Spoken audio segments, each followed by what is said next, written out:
Boa tarde, pessoal. Deixa eu só fixar o comentário aqui. Dr. Lutero. É isso, tudo certo. Boa tarde, pessoal. Tudo bom? Vamos iniciar mais uma live da Forrester. Eu sou Nivaldo Forastieri, sou diretor da Forrester. A Forrester é uma consultoria e assessoria para o agronegócio, com os pilares jurídico, gestão, inovação e tecnologia. Nós trabalhamos esses 4 pilares. Hoje contaremos novamente com o grande Dr. Lutero, um grande parceiro aqui do nosso escritório, e vamos falar um pouquinho na área jurídica para vocês da nova CPR dentro da nova Lei do Agro. Beleza? O site está aqui embaixo, o e-mail para contato. Deixa eu convidar o Dr. Lutero aqui para a gente iniciar a nossa transmissão. Dr. Lutero. Olá, prazer, tudo bem com você? Tudo bom? Deixa eu só ajeitar essa câmera aqui. Isso. Tudo certo aí, Dr. Lutero? Tudo bem. Aqui tá tudo... Ouvindo bem? Estou ouvindo bem, sim. Eu tô um pouco longe, dessa vez aqui no nosso grande celeiro aí do Brasil, que é o Mato Grosso. Oh, maravilha! Onde é aí? Eu tô em Tangará da Serra, vou transmitir daqui, mas eu tô ficando ali, Campo Novo do Parecis, Diamantino, enfim, aqui na região oeste do Mato Grosso. Ah, legal. Um bom lugar. Bom lugar. Doutor, se eu Muito alto. novamente falar da grande satisfação que é ter o senhor aqui novamente, vai chover no molhado, mas eu não posso deixar de deixar esse recado e dizer para todo mundo que está nos assistindo ou que vai nos assistir futuramente no YouTube, no Instagram, que é uma satisfação imensa ter o senhor aqui. Um prazer também é todo meu, ainda mais para falar para um público tão seleto como é o caso do seu público aí. Doutor, nosso público agora do agronegócio, né? Doutor Lutero, antes da gente iniciar propriamente na nova CPR, eu fiz uma palestra para a Universidade Federal do Sergipe, com alunos de agronomia, zootecnia, alunos também de veterinária, enfim, todo o que envolve o agronegócio. E para os alunos, eu achei importante a gente trazer aqui, para os ouvintes, os espectadores todos, alguns marcos relevantes para o setor de grãos do Brasil. E eu achei interessante trazer aqui, porque dentro desses marcos tem a CPR, né? Então, eu queria só listar esses marcos aqui para quem está nos ouvindo, vai nos assistir. São os marcos relevantes aí para esse grande impulso do setor de grãos brasileiro, que deixou de ser um setor importador para passar a ser o grande exportador de alimentos para o mundo e, consequentemente, o Brasil hoje, definitivamente no mundo, é quem traz paz para o mundo, né? Porque, como diz o nosso grande Roberto Rodrigues, né? O agro é paz, com comida não tem guerra, não é verdade, doutor Lutero? Então, quais são esses marcos relevantes? Em 73, né, o Programa de Crédito Rural. Em 73 também, a nossa grande Embrapa, que foi responsável, ainda é responsável por grandes revoluções no nosso agronegócio. E agora, né, em 2020, a Embrapa divulgou um estudo para plantar trigo no Matopiba, principalmente no Piauí, que o Brasil ele supre a sua necessidade de tudo que tem no agronegócio, de importante, menos no trigo.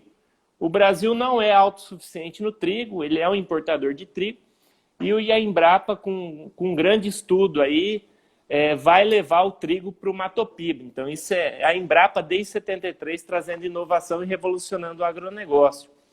Também ali, nos anos 70, a primeira variedade de soja adaptada ao cerrado. A gente sabe que a soja, ela inicialmente é de clima temperado, a Embrapa novamente levando a soja para o cerrado, e o cerrado transformando no que é hoje.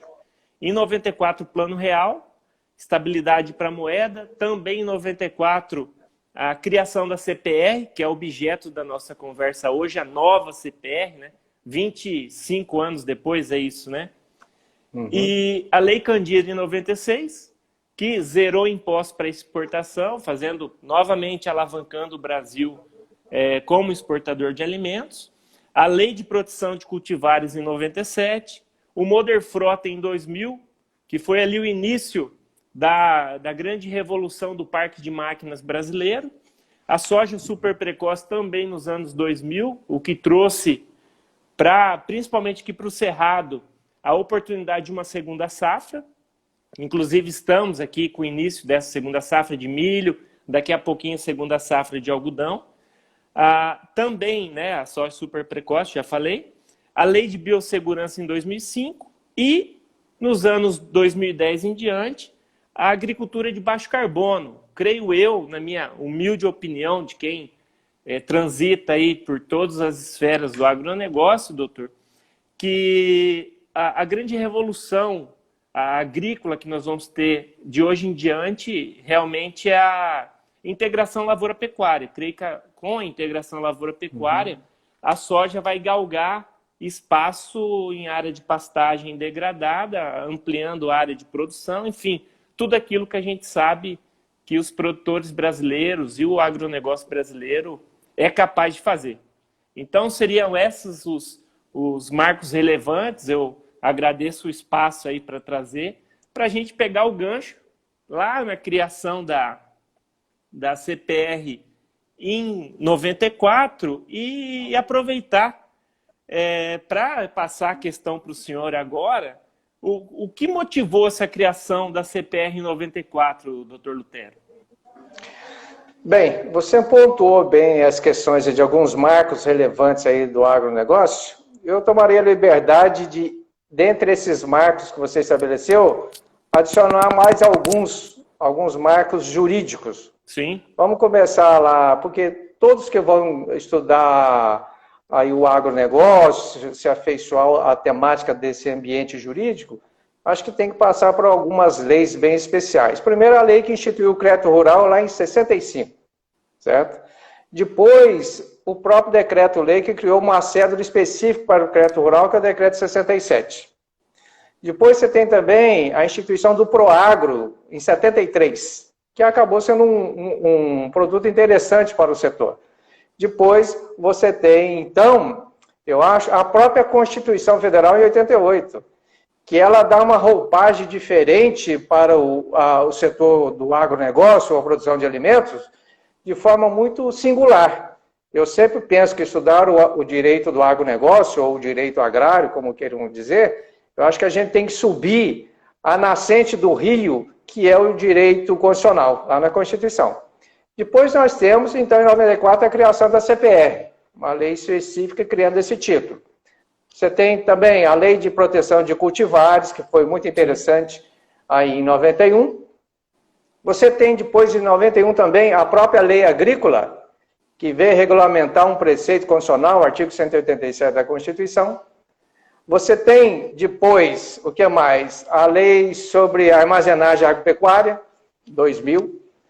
E você tem aí também, como se pudesse finalizar, embora seja uma lei mais antiga, 71, que trata da regulamentação de imóveis rurais para estrangeiros, que é a lei de 71, que tem a ver com a estrutura de produção do país. Então, esses marcos jurídicos, acho que formam um caminho que a gente precisa trilhar quando queremos tratar da produção agrícola no país, né? Então, são alguns pontos de legislação que eu acho interessante, lógico, sem esquecer do nosso famoso e tão importante Estatuto da Terra, né?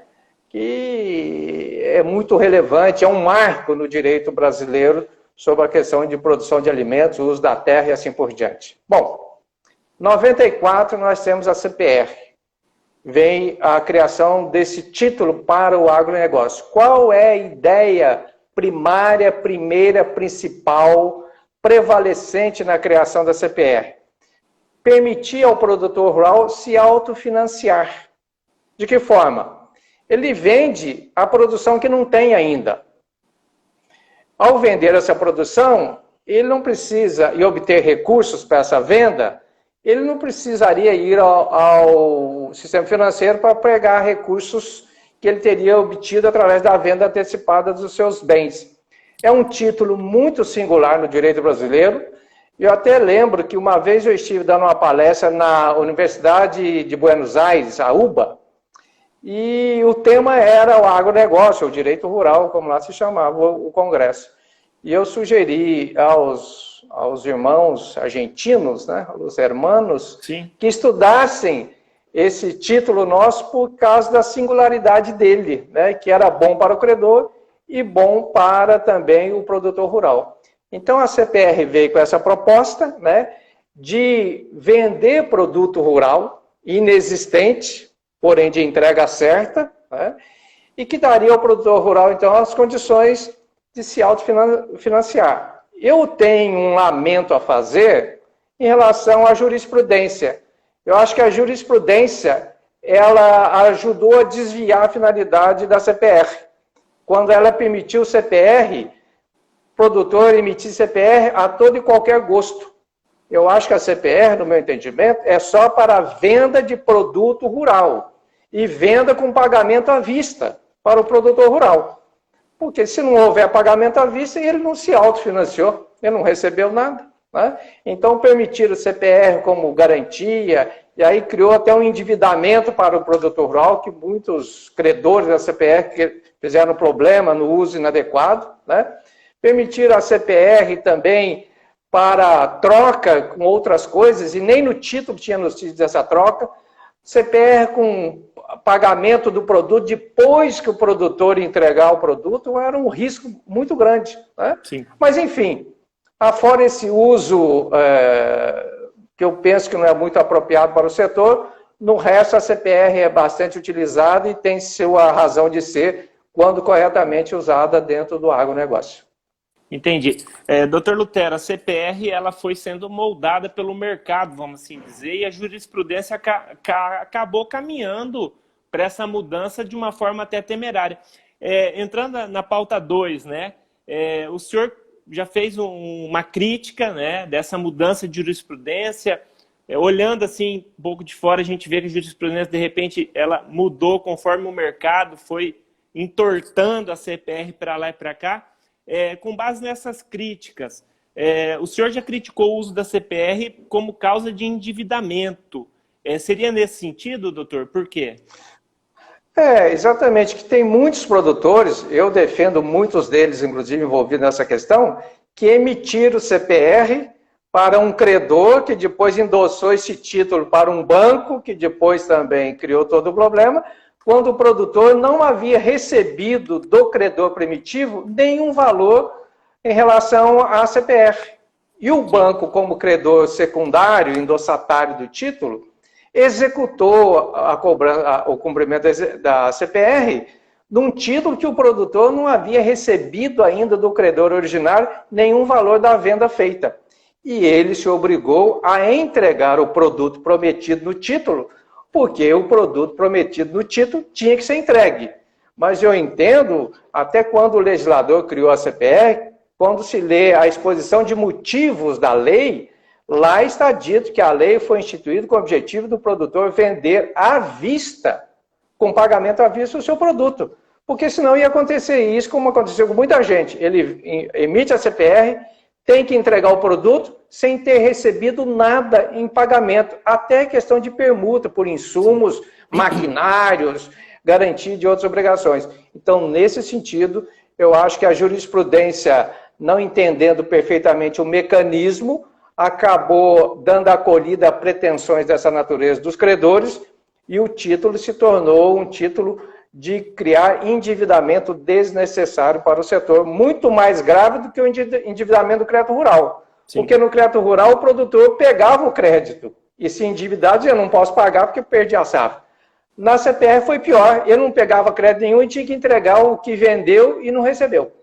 Já vimos, inclusive aqui no Mato Grosso, situações onde o produtor deixou como garantia a CPR, foi endossada para um banco, e o banco, né, a empresa fechou, não deu baixa nas CPRs, o banco muito vorazmente, né, em plena colheita, com oficiais de justiça saindo pelo oeste do Mato Grosso todo, fazendo arresto de soja, pegando o produtor, inclusive, no contrapé, de surpresa, causando uma situação muito estressante para o produtor, enfim. E a gente sabe que a colheita é um momento crítico, onde o produtor ele está fazendo a colheita da soja, muitas vezes está plantando milho, está plantando algodão. Então, assim, operacionalmente dentro da fazenda é muito difícil esse período, e também tendo que lidar com oficial de justiça, advogados, o banco com uma fome danada, com a CPR endossada na mão, querendo soja. Enfim, a gente já viu muito aqui na região, já andou acontecendo. O senhor tem chamado, doutor, e enfim, a gente vem tratando, até o nosso convite fala, né? A nova CPR. O senhor tem chamado de nova CPR, a CPR que passa a ser utilizada agora logo após a lei do agro. Em que sentido ela é nova? É um título novo com a roupagem tão nova que parece ser um título novo, né? Mas, na verdade, a CPR vem lá de 94. Sim. Mas agora, com a nova lei do agro, que modificou substancialmente a lei da CPR, a CPR se tornou um título realmente muito modernizado, a ponto de eu poder me atrever, sou eu que estou me atrevendo a dizer que a CPR é a nova CPR, né? Porque agora a CPR financeira, por exemplo, mudou de forma significativa a forma de obter os valores. A CPR agora pode ter emissão escritural também. A CPR agora comporta outros produtos alienáveis através dela. A CPR permite novos emissores do título, e não somente como antigamente era circunscrita a 3 legitimados para o ato. A CPR agora admite muito mais garantias reais do que permitia outrora, né? A CPR, ela tem agora, admite até a emissão com assinatura eletrônica, né? Enfim, ela teve uma elasticidade tão significativa no que pode ser, quem pode emitir, e no que pode ser transacionado através dela, inclusive as questões das cláusulas essenciais e não essenciais do título, a forma de registro do título, que agora tem uma entidade registradora, enfim, é tanta mudança, fizeram tanta plástica na CPR, que ela é mais reconhecida agora pelo nome do que pelo rosto. Sim. O rosto dela não foi desfigurado, foi melhorado no sentido de ampliado. Mantiveram o nome, mas é uma nova CPR em função dessa plástica jurídica que veio com a chamada lei do agro. Sim. Se vai ser bom ou não, o futuro dirá, né? Espera-se que as transações sejam bem fundamentadas e que as partes, emitente e credor da CPR, possam fazer uso bem adequado dela para que o título tenha a sua presteza, como presteza tem quando ele é efetivamente aplicado dentro da sua finalidade negocial para o setor do agronegócio. Com tanta plástica, doutor, a gente estamos na nossa terceira, quarta live, né? Falamos sobre a questão do dólar, junto com o escritório do senhor, com o doutor Adriano. Enfim, falamos de uma série de questões com tantas plásticas, com tanta modernidade, né, na nova lei do agro, essencial, e a gente vem batendo nessa tecla, para o produtor começar a se precaver e ter uma orientação jurídica prévia, né? Assim como ele tem uma orientação agronômica prévia, assim como ele tem uma orientação de comercialização prévia, creio que tem que entrar ali no hall de consultores o jurídico, né? Com tamanha plasticidade, com tanta plástica que a nova lei do agro trouxe para o setor. Doutor Lutero, quais os produtos rurais que podem ser negociados através da nova CPR? Olha, a possibilidade é tão grande que até enumerá-los aqui vai ficar um pouco cansativo. Mas basta dizer que nós temos aqui produtos agrícolas, produtos pecuários, florestas plantadas, coisas que não tínhamos permissão para isso no título anterior, pesca, aquicultura e os derivados desses produtos, subprodutos, resíduos de valor econômico. Quer dizer, o campo de atuação da CPR hoje para haver a promessa de entrega que é decorrente de uma venda, é bom sempre frisar isso, que o produtor rural, aquele produto que ele promete entregar através da CPR, é uma promessa onerosa. Por quê? Porque ele vendeu, ele não doou, né? E vendeu, em princípio, recebendo, deveria ser assim, à vista, né? Então, ele prometeu entregar 3 produtos. E esses produtos agora, quando os credores, quando os produtores rurais forem emitir CPR, eles poderão estar agora sempre alertados no sentido que poderão fazer esse título de uma forma muito mais elastizada, né, ampliada, aumentada do que fazia antes. O que pode dizer que o setor tem uma chance de melhor se autofinanciar, podendo vender mais coisas do que vendia antes. Isso é bom por causa dessa facilitação da negociação do setor. Mas, de qualquer forma, é importante que, quando for emitir a CPR, que o produtor rural, como emitente, e o credor, como interessado direto no título, observe o que a lei permite que seja negociado através do título, para que, no futuro, eventual discussão judicial não prejudique nenhuma das duas partes. Mas o fato é que, agora, é significativamente grande o rol de produtos que poderão ser comercializados ou vendidos ou prometidos à entrega através da cédula de produto rural.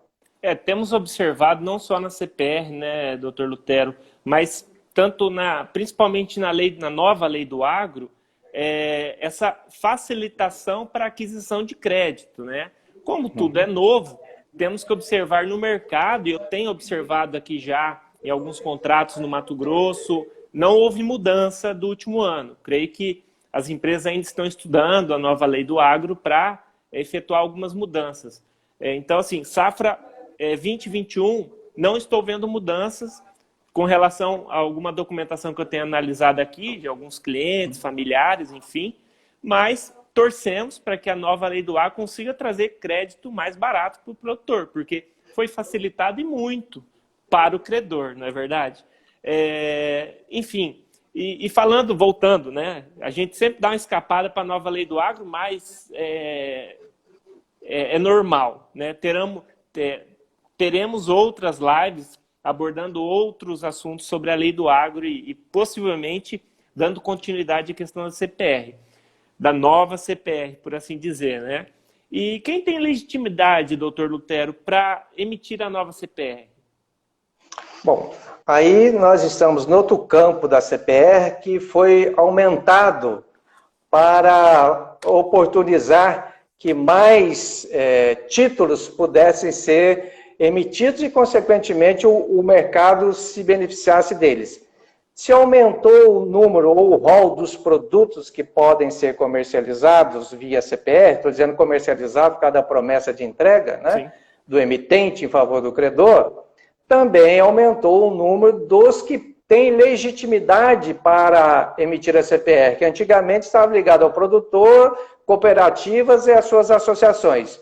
Hoje, por exemplo, o produtor rural, às vezes, não é diretamente, por exemplo, o que vai comercializar resíduos de valor econômico ou subprodutos do produto rural ou da floresta plantada. Às vezes, não vai ser ele quem vai comercializar.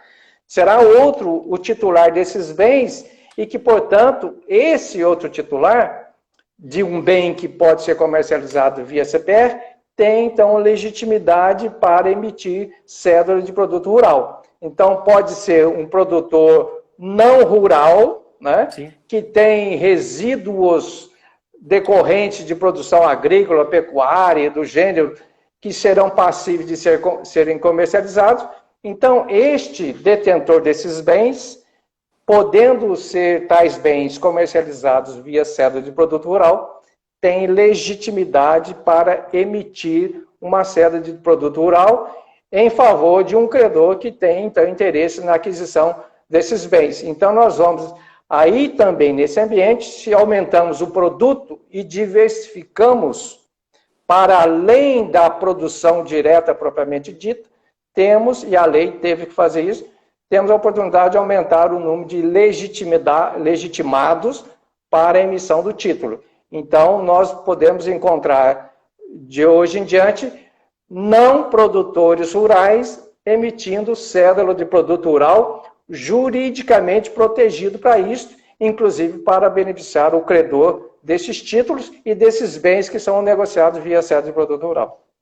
É mais uma ampliação, não é verdade, doutor Lutero? Creio que todos os operadores do direito, os consultores, assim como a Forrester, como o escritório do senhor, todo mundo tem que ficar muito, muito atento a essas mudanças, a essa elasticidade que foi dado para a CPR.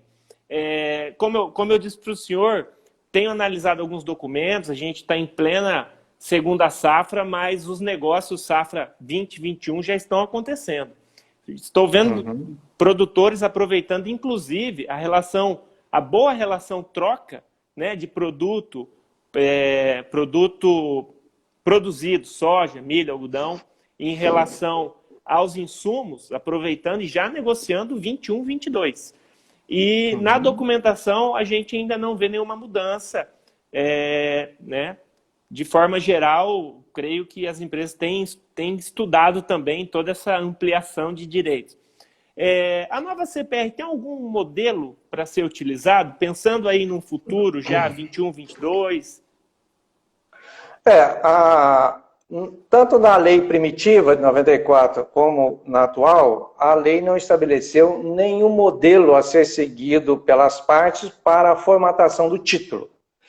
A ausência do modelo faz com que as partes tenham o arbítrio de estabelecer o título ou formatar o título de acordo com a sua conveniência, seu interesse, mas com o cuidado, e aí é importante que isso fique frisado, com o cuidado de observar aquilo que a lei diz que é essencial na cédula. Então, principalmente o credor, que vai ser aquele quem vai redigir a cédula, obviamente, sim, porque é ele que impõe as condições, o credor tem que estar bem assessorado para estabelecer aquilo que a lei chama de cláusulas essenciais, que a ausência de uma cláusula essencial na cédula pode prejudicar o direito do credor numa eventual cobrança judicial executiva baseada naquele título. Então, a liberdade de formar o título conforme lhe interessa e lhe apraz, traz a responsabilidade de fazê-lo com observância da lei para não ter um título que é mais frágil do que ele imagina ser se porventura tiver que buscar proteção no judiciário para a cobrança que ele vai fazer com o título. Então, essas questões são bastante relevantes para dar segurança jurídica, principalmente ao credor. Mas o motivo, né, doutor Lutero, que nós vemos não só ao devedor, mas também ao credor, uma análise jurídica bem minuciosa e prestando bastante atenção, porque o credor e o devedor podem cair em ciladas se caso não estudarem de perto a nova lei do agro, a nova CPR. A nova CPR, a gente vem falando diversas vezes, né? Da elasticidade, da ampliação que a lei do agro trouxe para o âmbito jurídico. A nova CPR, ela admite mais garantias do que a antiga, vamos assim dizer, antiga CPR? Realmente, em termos também das questões de garantias passíveis de serem contratadas via CPR, a nova, como dissemos, é muito mais permissiva do que a CPR originária ou a CPR antiga. De tal forma que hoje está evidente, dentro da proposta da lei, e da Lei do Agro, que a CPR também pode ter como garantia o famoso patrimônio rural em afetação. Nós já tratamos desse tema em outro momento, né? Mas a CPR agora, ela pode ter como garantia o patrimônio rural em afetação. Esse patrimônio rural de afetação tem particularidades na sua instituição, nos seus riscos, alguns benefícios, mas é de ter cuidado na instituição do patrimônio rural em afetação. E quando ele vai, o patrimônio rural em afetação, vai para dentro do título, no caso da CPR, para ser uma garantia da obrigação assumida pelo emitente, o que o credor precisa tomar cuidado é que a CPR que contenha como garantia para patrimônio rural de afetação, ela deverá ter cláusulas essenciais muito diferentes daquelas cláusulas essenciais da CPR que não tem patrimônio rural em afetação. Esse é um alerta que precisa estar ativo na mente do credor, não necessariamente do devedor, mas do credor. Porque se ele tiver uma CPR ou formatar uma CPR na qual ele pretende ter como garantia o patrimônio rural em afetação, mas ele instituir ou redigir ou formatar uma CPR sem as cláusulas essenciais próprias da CPR que tem essa garantia, esse título vai se esvair em termos de juridicidade. E aí vem um cuidado, Nivaldo, nessa questão. Porque a CPR tem cláusulas essenciais. A CPR que tenha patrimônio rural em afetação e garantia também tem cláusulas essenciais. Precisa fazer uma interação entre as cláusulas essenciais de uma e de outra para formar um título onde o patrimônio de afetação é garantia da obrigação. Então, é uma delicadeza jurídica a ser observada, mas o que é fato é que a CPR agora permite todos os tipos de garantia em direito admitidas no direito brasileiro. Hipoteca, penhor, aval, patrimônio rural, afetação, alienação fiduciária e qualquer outra coisa melhor. Melhor do que isso não existe. Não existe. Então, todas as garantias poderão estar presentes no CPR. Alguém vai dizer, Lutero, mas o credor pode pedir todas as garantias? Pode. E se você consentir em todas serão garantidoras da obrigação. Cabe ao devedor, né? O nosso público, nós temos produtores, estou vendo que o Brasil inteiro aqui está mandando mensagem, Santa Catarina, Maranhão, Piauí, Mato Grosso.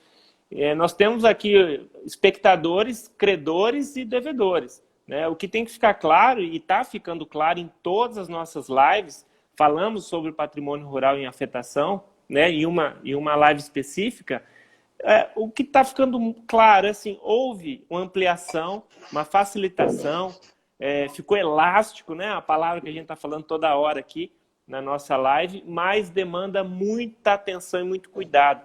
Muitas vezes o credor acha que vai sair exigindo tudo e abre um buraco para cair dentro, né? Falando de forma bem simples. Então, demanda a atenção dos devedores, dos credores. Por isso que eu, nas análises de documentação aqui, não estou vendo mudança para a safra 2021.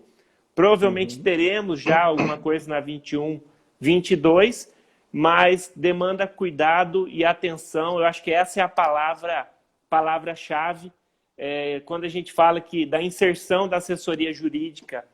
Definitivamente no agronegócio, uma assessoria jurídica prévia não é para vender serviço, mas sim como uma boa orientação para os produtores, devedores e credores, né? Falando em novidades, né? O que o senhor tem a dizer sobre a nova CPR financeira, doutor Lutero? Bom, essa é malandrinha, viu? A CPR financeira, o produtor rural, vamos pensar antes aqui um pouco. Aliás, eu quero só dizer o seguinte, já que você fez referência, quero mandar um abraço aos meus amigos lá do Piauí, viu? Estive participando com o Dr. Rodrigo, o Dr. Sônia esses dias num bate-papo aí, e são pessoas que pensam bem o agronegócio. Bom, e uma nova fronteira agrícola, né, doutor? Desculpa te cortar. Exatamente, até onde estava falando lá o presidente da ProSoja lá do Mato Piba, lá da região, Sim. Dr. Alzire, dizendo que 20% da produção do Brasil pode estar nessa região. Eu achei incrível, né, pensar isso em termos de produção agrícola, que é em termos de quantidade, né, de expressão para o bem do país como um todo. Né? Sim, e como abordado no início, a nova fronteira do trigo, provavelmente. Exatamente. Bom, nós temos duas CPR, dois títulos distintos, embora a lei se refira somente à CPR. Uma CPR, onde, propriamente dita, vamos dizer que onde o produtor se obriga a entregar o produto que está prometido no título, ele tem que entregar o produto físico, no lugar certo, nas condições pactuadas. Outra CPR é onde ele se obriga a pagar ao credor um valor determinado, que é a CPR com liquidação financeira. Nessa CPR de liquidação financeira, e para esta CPR existem também cláusulas essenciais, imprescindíveis, a constar do título sob o risco do credor não receber o que esperava receber.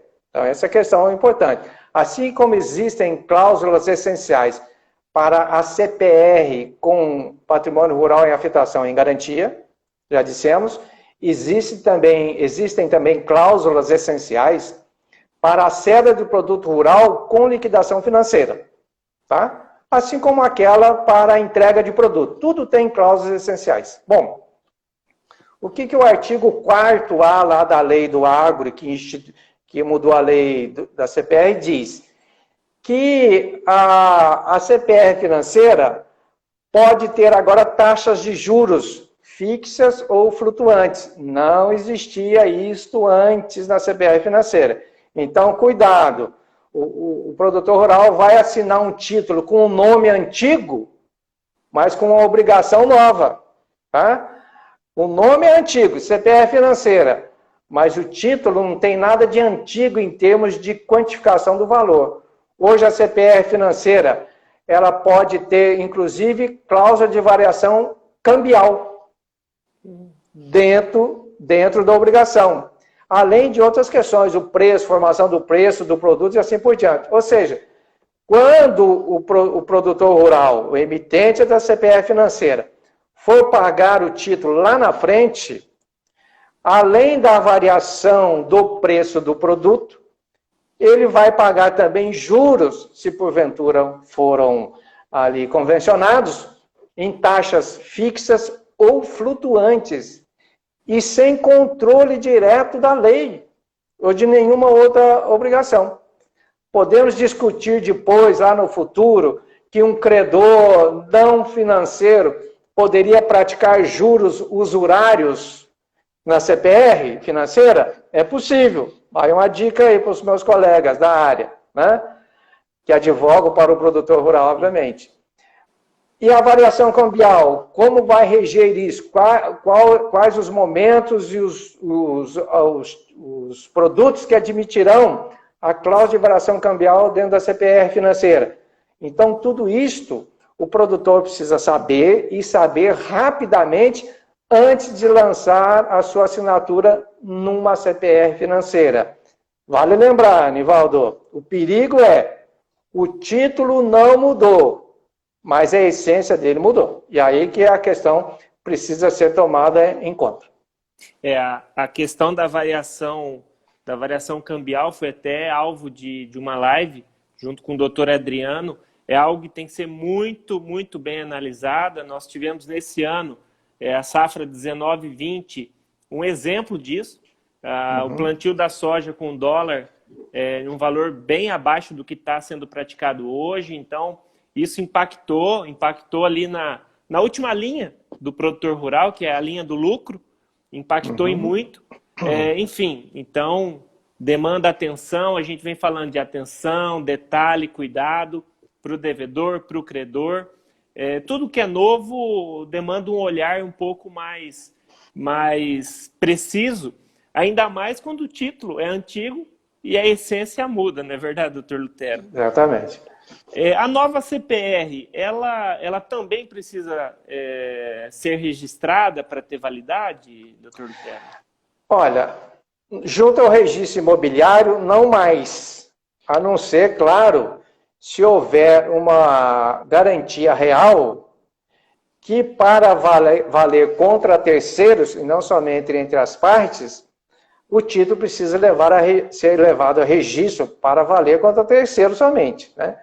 Precisa ser levado a registro no cartório competente, né?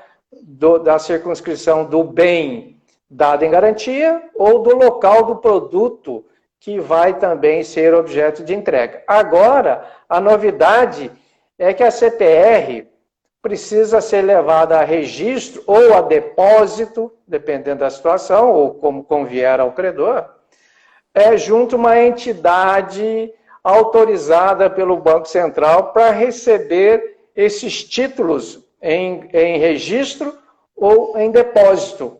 É uma novidade, né, que a lei trouxe para a CPR, libertando a obrigação do registro da CPR, como antigamente era feito, no domicílio do devedor, do emitente, né? Então, hoje vai ter uma entidade, né, que esta entidade ela deverá ser autorizada pelo Banco Central para receber esse título em depósito ou em registro, que certamente quem vai levar o título a registro, obviamente, deve ser o credor, em princípio, que é ele que tem interesse que o título tenha sua perfeição jurídica assegurada e também a garantia necessária, né?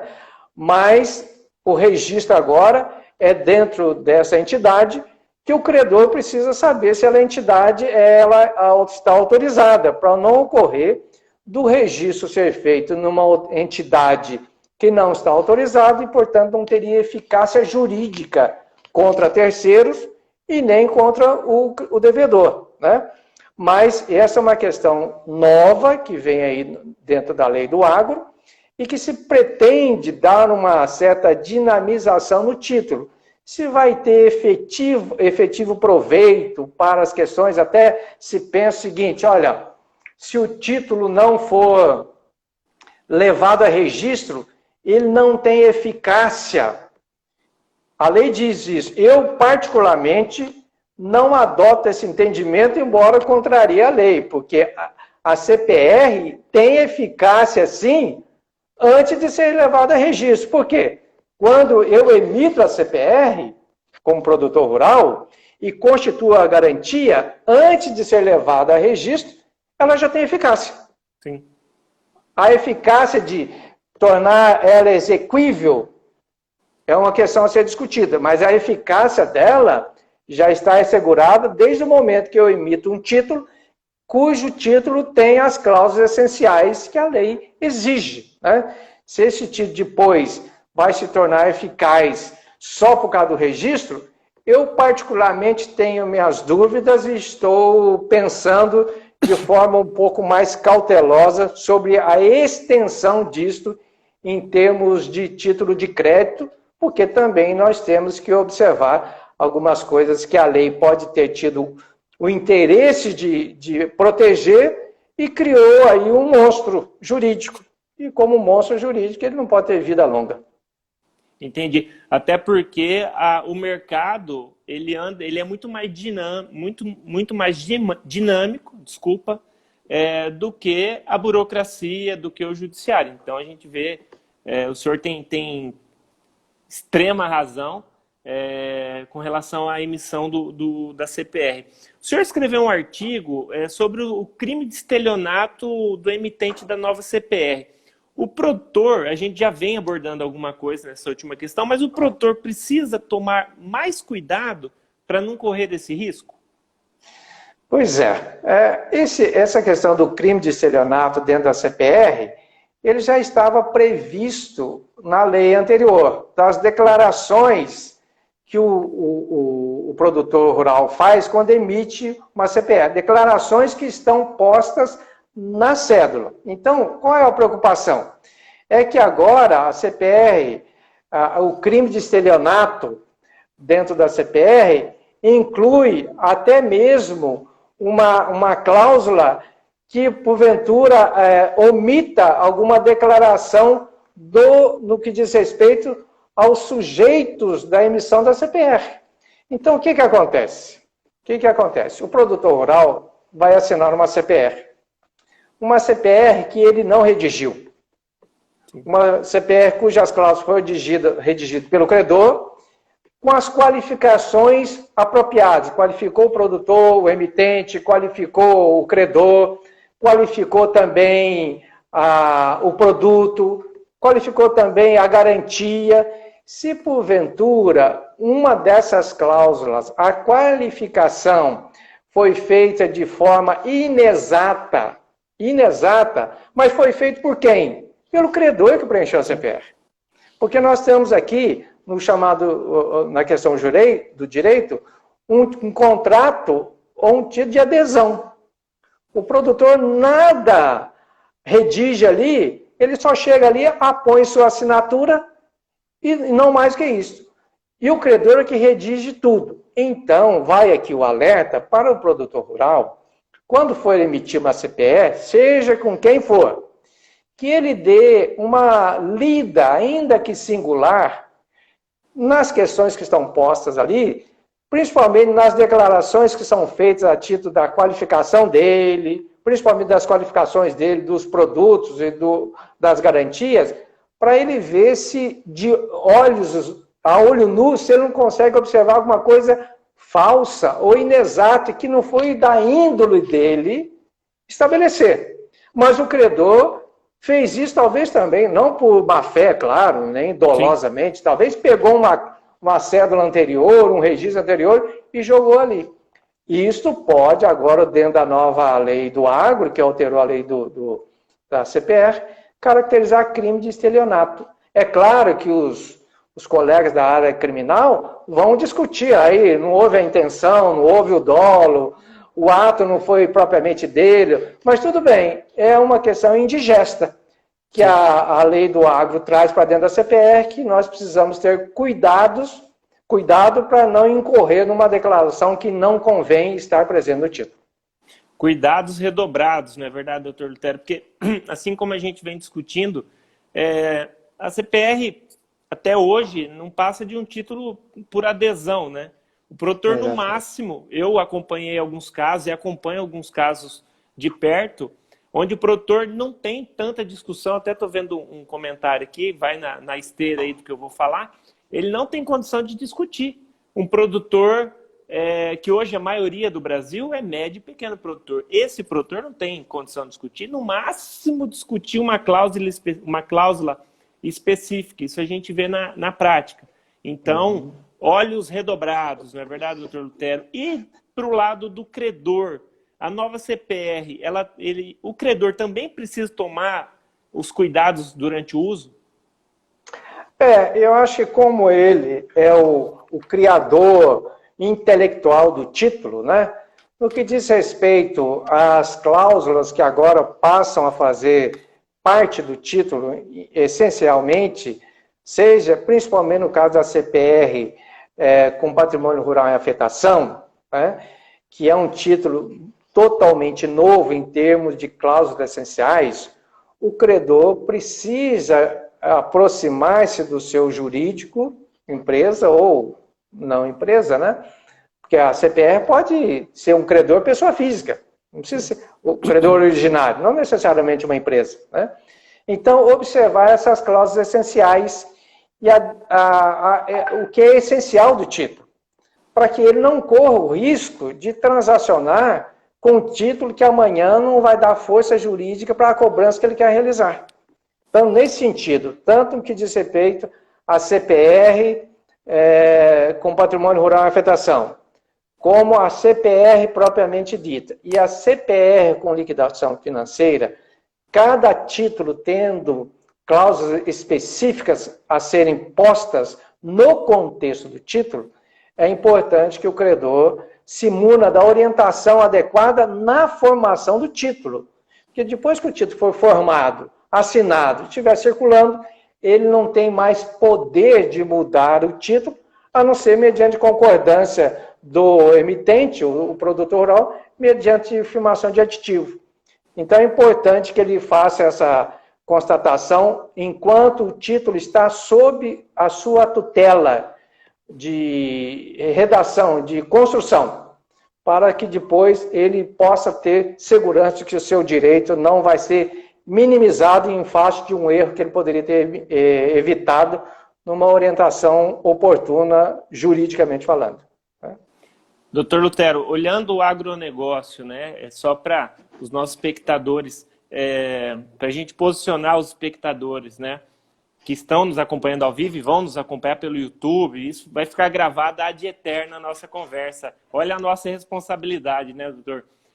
Só para posicionar o pessoal, a gente fala em agronegócio como toda a cadeia, né? Produção, serviço, comércio e agroindústria, indústria e transformação.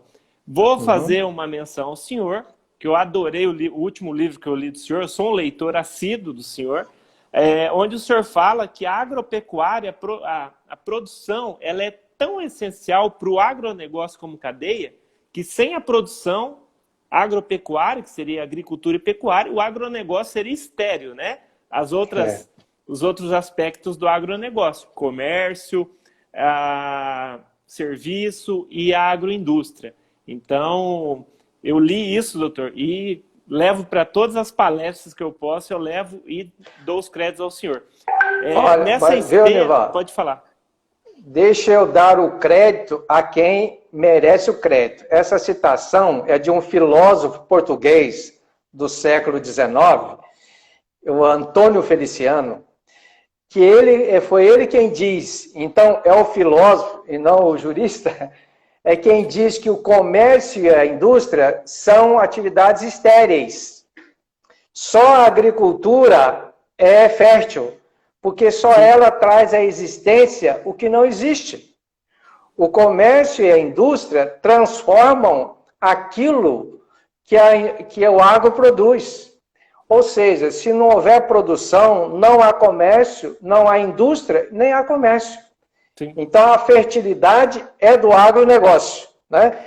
Que quanto melhor for tratado pelo Estado, menos estéril se torna e mais garantia dá à indústria e ao comércio. Então, o crédito é lá para o nosso amigo filósofo do século XIX, o Antônio Feliciano, um português de boa escrita. Eu tenho até a literatura dele aqui.